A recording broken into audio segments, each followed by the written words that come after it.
Caitlyn Clark made a big impression in 2024, and more of the same is expected from the basketball prodigy in 2025. Last year, the 22-year-old went from wrapping up a record-breaking college career to becoming the WNBA #1 draft pick, catapulting the already popular homegrown Iowan into the stratosphere of sports stardom. Her craft on the court and the way she has shaped the future of women's hoops off it has earned her a legion of accolades and awards, including being named by many prestigious outlets in North America as their 2024 Athlete of the Year. But a new year means another season, and plenty will have their eyes on Clark and what she might do next, given the nature of her impressive rise. Find out where and when the Indiana Fever star is next in action, below. Caitlyn Clark will not be participating in the Unrivaled, the new women's 3-on-3 league tipping off in Miami on Friday, January 17, 2025. After a supercharged past 12 months, which included making the leap from college to the WNBA, it has been reported she is opting to rest and prepare ahead of the new season starting on Saturday, 17th of May.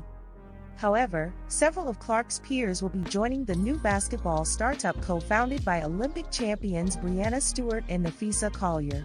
Angel Reese, Kalia Copper, Kelsey Plum, and Jewel Lloyd are among those set to play.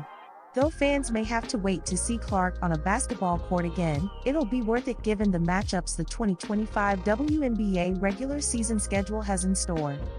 In a nod to one of the great emerging WNBA rivalries, Indiana will play the Chicago Sky a total of 5 times, meaning plenty of new chapters in the storied history between Clark and LSU's Reese. Clark was nearly the unanimous 2024 WNBA Rookie of the Year, with the only first-place vote she didn't receive going to Reese. With just 182 miles separating the two teams' arenas, expect fireworks throughout the season. College hoops fans will also have their eye on the Dallas Wings, who are currently expected to select UConn's Paige Bueckers with their #1 pick for the 2025 WNBA draft.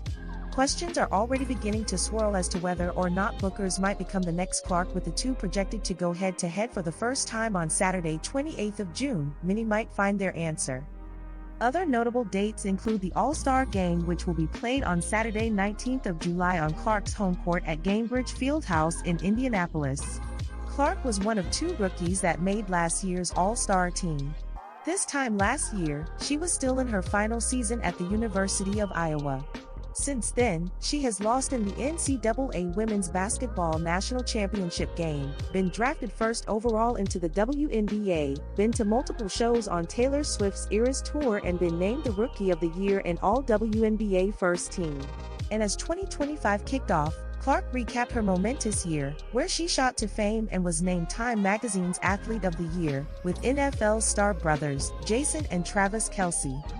Speaking on the Kelce Brothers' New Heights podcast, Clark described her debut season in the WNBA as life-changing when asked to describe it in 2 words. All in a good way. Things just change really fast, Clark said on the episode released on Thursday.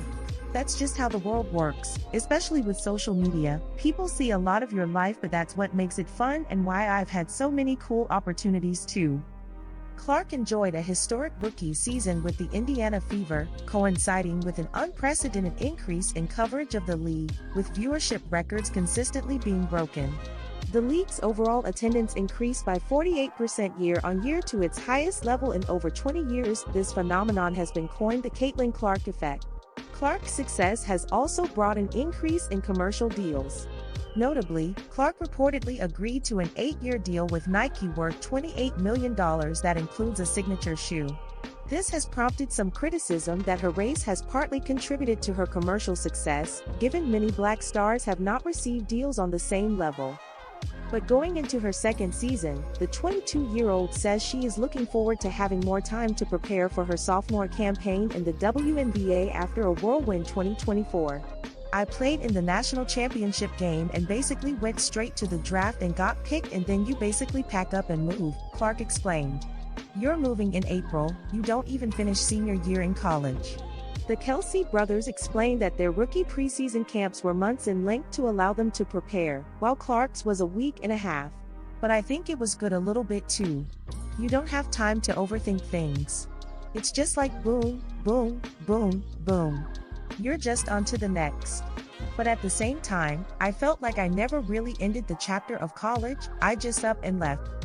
Clark also highlighted how important the midseason break for the 2024 Paris Summer Olympics was for her to recalibrate and take some time to acclimatize to Indianapolis and form a bond with her Fever teammates. She also highlighted the help some of her veteran teammates provided her during those first few months in the WNBA, while also talking about the challenges of being a highly drafted player. You're trying to figure out a new environment, new teammates, you don't want to say too much, you don't want to say too little. But in my scenario and you guys too, you're already highly thought of, like people are turning to you like, be something, be someone. So it's hard, you're trying to get your feet wet but also not do too much, and I think that's what I struggled with early on is, I don't know what to say, I don't know how to say it, I don't know how they're going to react. One thing Clark and the Kelsey brothers have in common is that they are all from the Midwest. Clark is from Iowa while the Kelseys are from Ohio. Not only did they bond over their love of the lakes in that region in general, but also their shared love of football, and one thing which was addressed early on was Clark's fandom of the Kansas City Chiefs, the team Travis Kelce has played his entire NFL career for. Although the Chiefs have become the popular bandwagon NFL team to support, they have won the last 2 Super Bowls and are on course so far for a historic three-peat. Clark clarified that is not the case for her.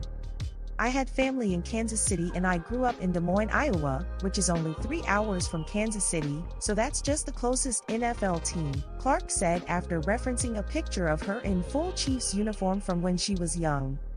My dad was a big Chiefs fan growing up.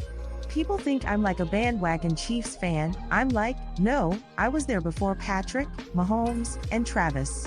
We were ride or dies, so we've been big fans. Clark admitted that her favorite Chiefs player was Travis Kelce, eliciting a big celebration from the tight end, along with Mahomes. Another thing Clark has in common with the host of the New Heights podcast is her passion for Taylor Swift's music. Clark explained how she went to multiple shows on Swift's, who is currently dating Travis, Eras tour in Indianapolis, and says she's also converted her mom to the Swiftie life. My mom was, like, begging me to take her. She was like, I gotta go. Everybody's talking about it, Clark said. I'm like, okay.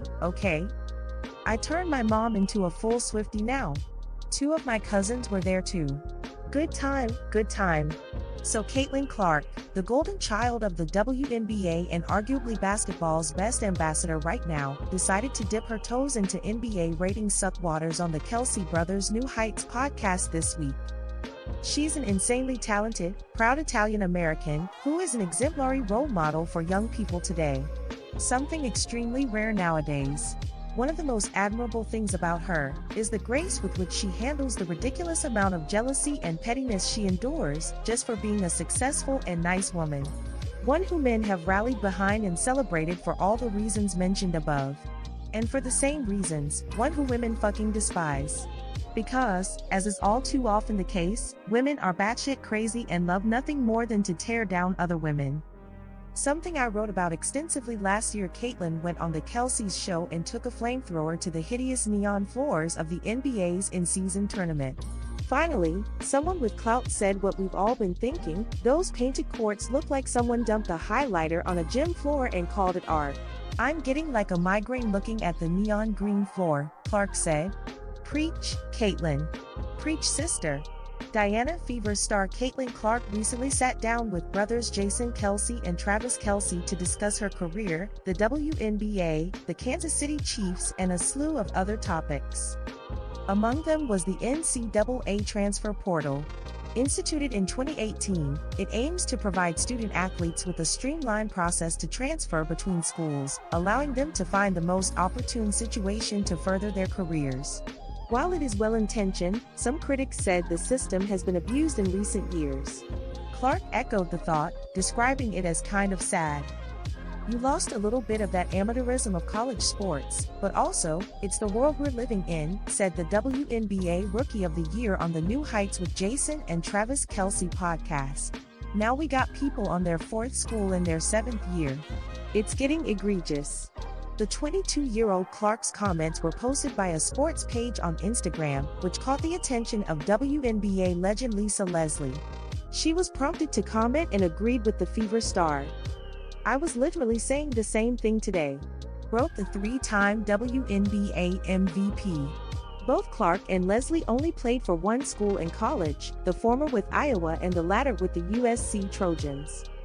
It's not the first time that Leslie, who starred for the Los Angeles Sparks, has backed Clark. Clark, meanwhile, agreed with Travis Kelce that the NCAA should revert to its previous rule that student athletes who go through the transfer portal should sit out 1 year. However, she added that players from teams that had a coaching change should be exempted. The recent WNBA draft, in which Caitlyn Clark was selected first overall, set the stage for a historic 2024 season.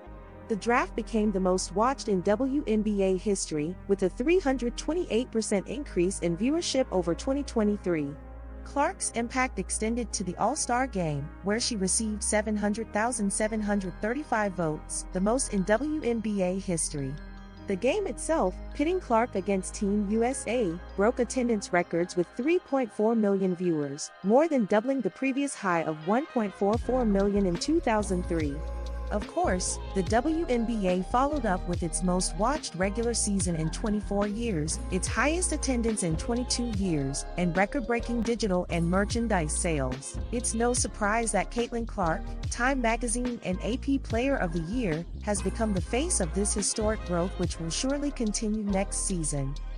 In a recent TMZ interview, Hall of Famer and four-time NBA champion Shaquille O'Neal was asked about Caitlyn Clark being named Athlete of the Year.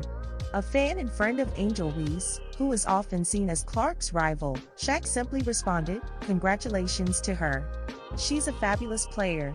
He also noted that the WNBA's growth this year wasn't just because of Clark, but because of players like Angel Reese, MVP Asia Wilson, Sabrina Ionescu and many others. Shaq emphasized that the league now has a depth of talent unlike any time in its history, which I believe is true. The level of the WNBA is very high and has become more attractive to watch.